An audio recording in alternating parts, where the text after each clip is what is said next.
আপনারা সকলেই অবগত আছেন 30শে জুলাই 2025 নির্বাচন কমিশন একটি প্রজ্ঞাপন জারি করে বাগেরহাটের 4টি সংসদীয় আসন থেকে একটি কমানোর প্রস্তাব করে একটি খসড়া প্রস্তাব দিয়েছিলেন।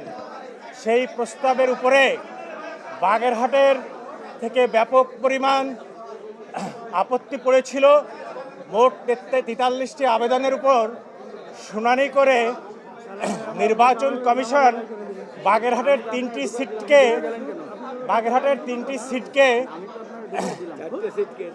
সিটকে তারা 4টে সিট থেকে 3টি সিটকে পরিণত করে 4 সেপ্টেম্বর একটি প্রজ্ঞাপন জারি করে এবং ফাইনাল গেজেট দেয়। এই গেজেটের বিরুদ্ধে বাগেরহাটের সর্বস্তরের মানুষ আন্দোলন সংগ্রামে নামে। তারা হরতাল, অবরোধ, নির্বাচন কমিশন সচিবালয় ঘেরাও সহ বিভিন্ন ধরনের গণতান্ত্রিক আন্দোলনে অংশগ্রহণ করে এবং তারই ধারাবাহিকতায় আইনি প্রক্রিয়ার অংশ হিসাবে 16ই ডিসেম্বর একটি মহামান্য আদালতে একটি রিট পিটিশন দায়ের করে।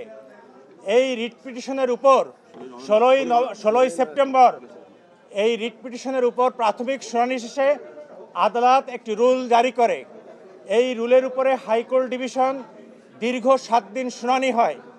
এই শুনানির শেষে হাইকোর্ট ডিভিশন তার 61 পাতার রায়ে পুঙ্খানুপুঙ্খানুরূপে সব কিছু পর্যালোচনা করে নির্বাচন কমিশনের এই সিদ্ধান্ত অবৈধ বলে রায় প্রকাশ করেন 10ই নভেম্বর 2025 সালে। সেই রায়ের উপর ক্ষুব্ধ হয়ে নির্বাচন কমিশন ও গাজীপুরের 3 জন প্রতিনিধি মহামান্য অ্যাপিল বিভাগে 3টি civil petition for leave to appeal দাখিল করে। সেই লিভ প্রাথমিকভাবে মাননীয় চেম্বার জজ আদালতে শুনানি হয় এবং পরবর্তীতে মাননীয় প্রধান বিচারপতির আদালতে গতকাল 9 ডিসেম্বর ও আজ 10ই ডিসেম্বর পূর্ণাঙ্গ শুনানির পরে আজকে মহামান্য প্রধান বিচারপতির উপস্থিতিতে আজকে রায় প্রকাশিত হয়েছে। নির্বাচন কমিশন সহ সকল civil petition for leave to appeal মহামান্য আপিল আদালত খারিজ করে দিয়েছে।